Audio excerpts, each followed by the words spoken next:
hours on just on that.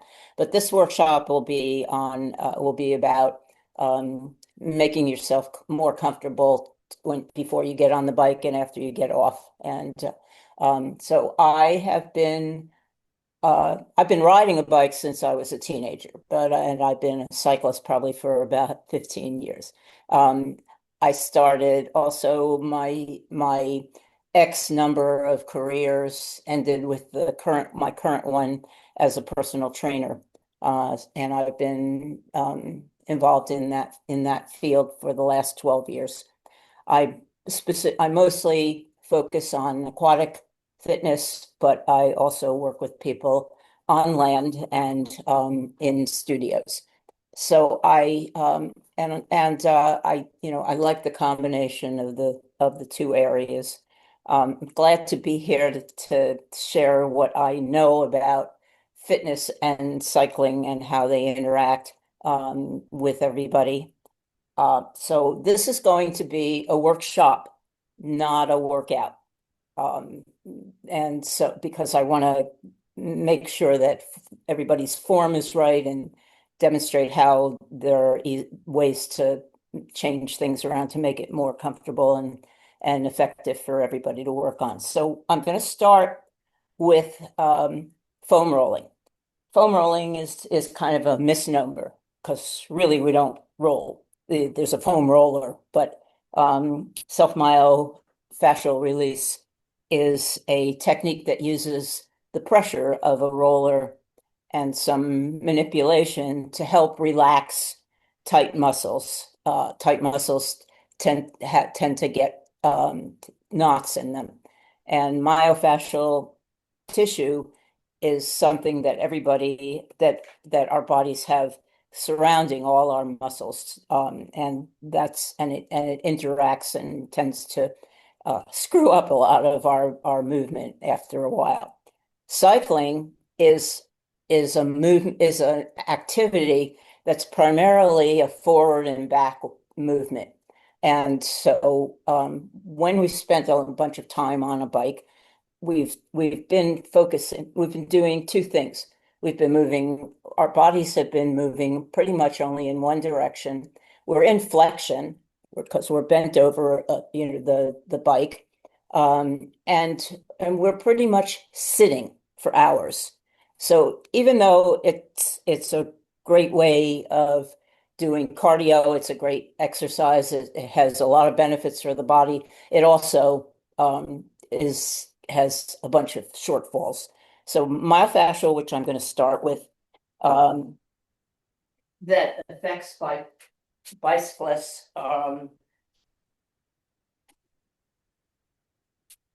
We use a foam roller. Um, if you get involved in it, you might also change things up and use a ball, a different size, for a little more specific movement. I'm going to start with the piriformis. Piriformis is a little muscle right here on the butt, like next to where you're sitting. You're sitting on something called your sit bone. That's just on the outside of the hip flexors, and the piriformis is right by it. When you're doing a foam roll, myofascial release on the foam roller, you're going to sit on it. You can work along with it with me. I'm not going to do 30 seconds on everything. I'm just going to give you an idea. What you want to do is you want to feel for the area in your butt, in the back of your butt. That feels a little tight.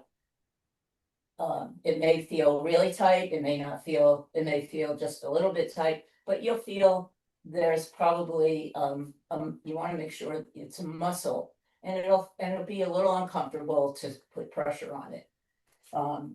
First thing you'll do is spend about 15 seconds just sitting in that, relaxing into the seated position. After about 15 seconds, start rotating your knee out so that you give a little bit of movement to that area. you're not, when you do this type of thing, the myofascial release, you're not really releasing anything. You can't do that by yourself. You have to go to a professional, like a massage therapist. But you can relax yourself and it'll ease up the pressure that you have, the discomfort you have after riding. So you do this for another 15 seconds, and then you do the other side exactly the same way. So altogether, each movement and myofascial foam rolling is about a 30-second movement. So sitting on one side, finding that tight spot, relaxing into it, and then moving the other foot. The next area that you'll find this tight is called the, I'm terrible at this one. It's called the TFL because the actual name of it is tensor fasciae latae, sort of. And I don't speak it Latin, so it's probably mispronounced. That's another area. So on your body, the IT band is a band that runs from just below your hip flexor down to just above your knee. It's not a muscle and it doesn't stretch, but it does attach itself on occasion to the quad muscle, and it also gets tight when at the end where that TFL is. That TFL is a muscle that's just above the IT band. And you can again, you can tell when you put any pressure on it. If it hurts, you're on the bump. If it's just uncomfortable, you're on the muscle. It takes some time to get a feel for it. Again, 15 seconds of just letting yourself relax into the foam roller, and then you'll lift your foot a little bit and bend and straighten at the knee. If you're really tight, you may not be able to do this. So if you find that this is really painful to do, just do the 30 seconds of letting the muscle relax into the foam roller. The next area that everybody is probably aware of is the hamstring. Our hamstrings and are pretty usually pretty tough. So the approach I take is to, again, find that tight part of the muscle of the hamstring. Usually it's by the hip flexor. Cross your feet, your foot over it to give yourself a little extra pressure, and just sit there 15 seconds again. After 15 seconds, you're moving back and forward, just giving it a little bit of movement to open up the tightness. Do the same thing on the other side. Little pressure, and after relaxing it a little bit, you just moving back and forth. I find, and most people I work with find that these areas are tight every time you get off a bike. The next area is the quads. Our quads run from the knee up to the hip flexors in front, and cycling is a very quad dominant movement, so you do spend an awful lot of time clenching your quads when you climb, when you descend. Finding the tight spot that is in the quad is the same movement. It's just sitting on it, letting it relax into the foam roller for about 15 seconds, and then bend and straighten. Interestingly enough, this stuff really feels good when you do it. So, and I usually recommend that people do 3 or 4 different spots on the quads. I'm only giving you 5 different movements because you shouldn't be doing this for more than about 5 minutes. This is not a stuff that you should spend 15, 20 minutes doing. The last area will be your calves, because you're spending an awful lot of time bending and flexing your ankles. And so that ends up tightening up your calves. And that's similar to the hamstring. You want to find that tight spot in the top of the calf. Relax into it for about 15 seconds, and then bend and straighten your ankle, or flex and extend on both sides. And that's the foam rolling part of the mobility. The rest of it is a lot of different. Oh, sorry. I'm going to work up and down in the body, not in any particular order. Mostly I'm starting lying down and ending standing up. So this stretches for our upper body, shoulders, and chest. You're going to lie on the foam roller. Make sure when you do that your head is supported by the foam roller. That's why you really need a 3-foot long like this. The 18-inch ones don't work so well. I think you might be able to see this better this way. All right. Extend your arms out. This will open your chest and give your shoulders some movement.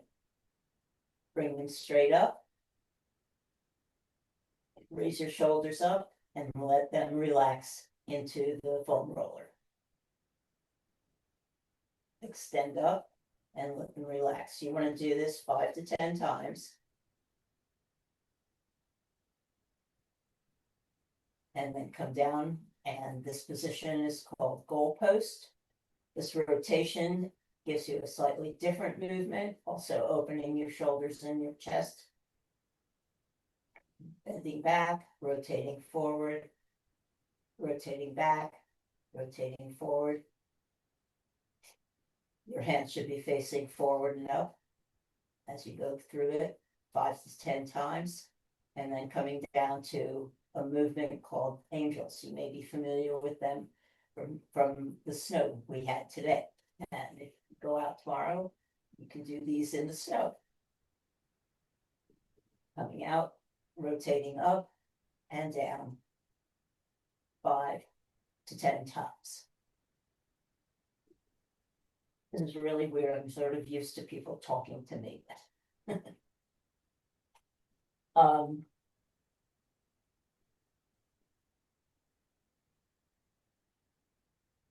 Another area that people are not familiar with, when you're bent over a bike, you're sitting on a bike and you bend over, everybody has a tendency to round their back. And so these little muscles back underneath the shoulder blades are called rhomboids, and they get really tight. If you're keeping your core and your back strong, these are really great muscles to relax after a ride. There are 2 ways you can do this.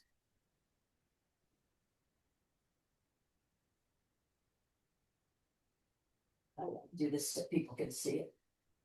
This movement is with your elbows bent at your waist and a fist with your thumbs extended. You rotate your wrists and rotate out towards the floor. If you find that this is more of a movement than you are comfortable with, there's an alternative. And the other one, the other rhomboid stretch is to bring your hands up. And similar to the stretch that we did on the foam roller, is you're gonna extend your shoulders up and then bring them back down towards the floor. You should feel your muscles in your shoulder blades pulling in towards one another when if you're doing this correctly. So you're coming up and you're coming back down and bringing your shoulder blades together. If you were sitting up, and I'm going to turn around, what you would see is your shoulder blades coming towards one another this way. You can't do this sitting up because it's not giving you the same kind of pressure that bringing those muscles down to the floor will. All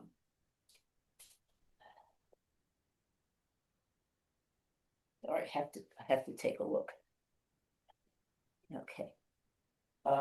I asked everybody to bring either a towel or a yoga block, and this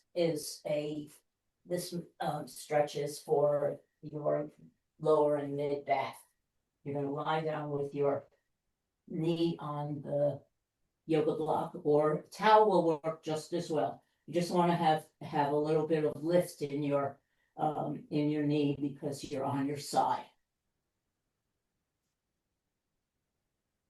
And bring your hands forward, and you want to open up your chest as you go back and come out. There are two things to be aware of with this movement. One is you don't want to move your hips, because once you move your hips backwards, you're no longer stretching your spine. You're stretching your hips. And the other is that it doesn't matter if you can't hit the floor. So don't when you're bringing your hand up, don't flex your wrists so that you can hit the floor. Hitting the floor is not success. It's doing it wrong. It's not giving you the opportunity to stretch. Eventually, if you do this regularly, you'll find that you can go farther. But when you start, I know when I started, I was doing this. That's stretching. That's successful stretch. If you bend your wrist, you're not using the right muscles. So 5 to 10 rotations on each side, focusing on not moving your hips and not worrying about hitting the floor.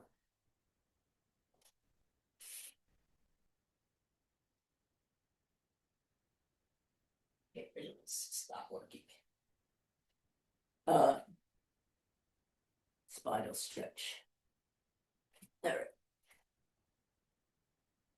Same. This stretch. This is kind of a feels really nice to do. This is a hip flexor stretch. You're using the block or the towel again, and you want to lay on your stomach with your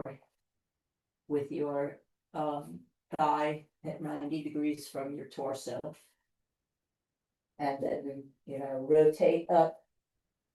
You'll feel the stretch in your hip. So this movement you do 5 to 10 times. It's another one that feels really good to do. And after you've done it on one side, do it on the other side.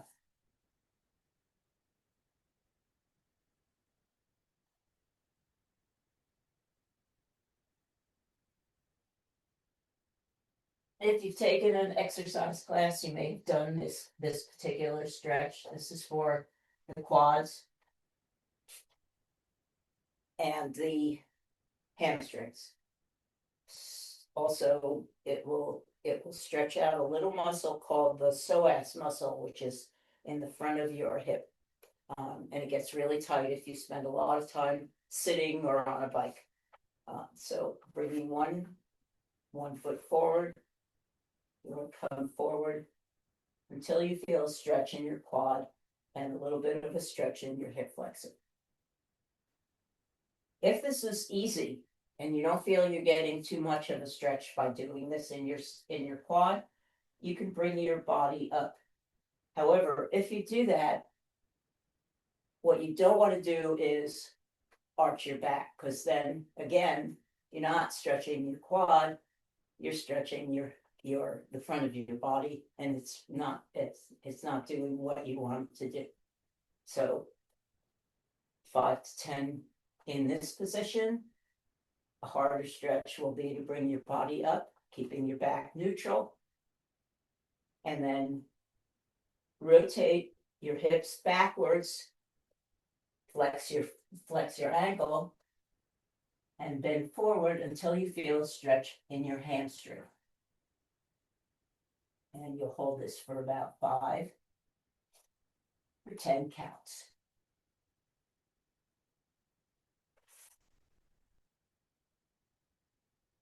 Same thing on the other side.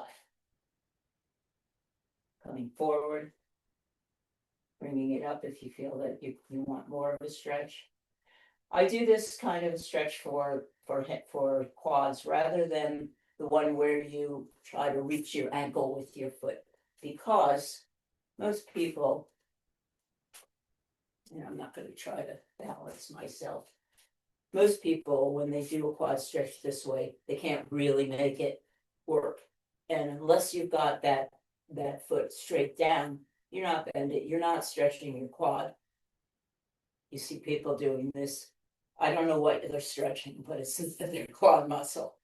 So doing that same stretch in this kneeling position is really more effective.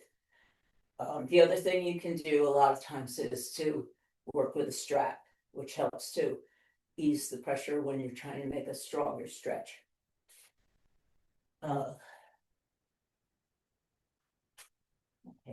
So we foam rolled the TFL, and the next thing to do would be to stretch it.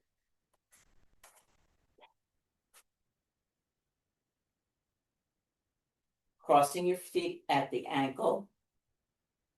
You want to bend down all the way to the floor and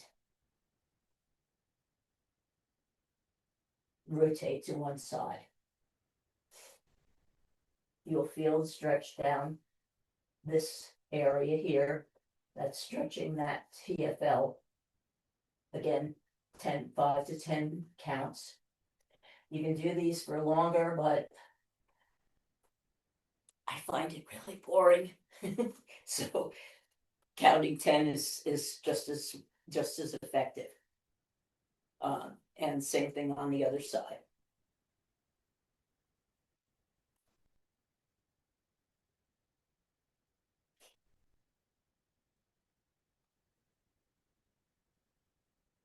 Some people can't reach the floor. Reach as far as you can.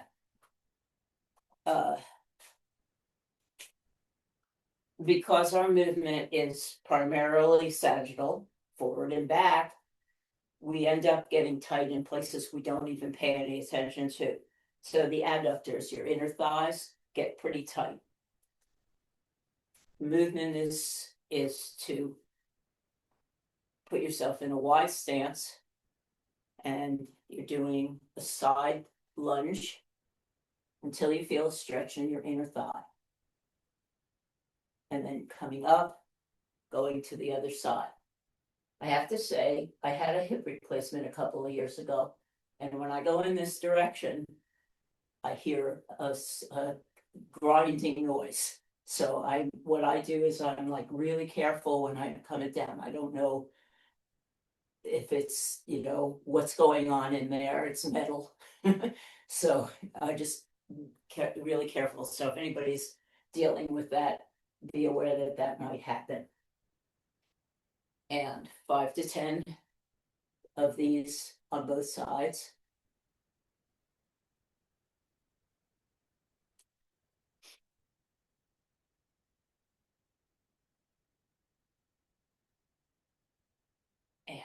Finally, we're not supposed to, when we're cycling, lean on the handlebars of our bikes. You should have enough strength in your core and your back to only be kind of lightly holding. All of your attention should be in the core of the torso. But you still spend an awful lot of time with your hands in flexion. So this movement will help to release that and give yourself some movement back in your wrists and your fingers. So bringing your palms together with your fingers extended, rotate your wrists down and back up. Keeping your shoulders away from your ears and your back in neutral position. 5 to 10 repetitions will work. Finally, we don't want to forget our back, our neck, and the upper traps. So opening your hands to about 45 degrees with your palms facing forward. Bring your ear towards your shoulder and hold it for 5 to 10 counts. And then rotate your neck so that you're looking towards your thumb. And hold that for about 5 to 10 seconds. Coming up, and do the same thing on the other side. Rotate your head towards your thumb so that you get a full stretch in your neck. And that'll do it. My recommendation is that you don't spend more than about a half hour for doing all of this. Sometimes I only do 15 minutes of it. It's not like there's a rule.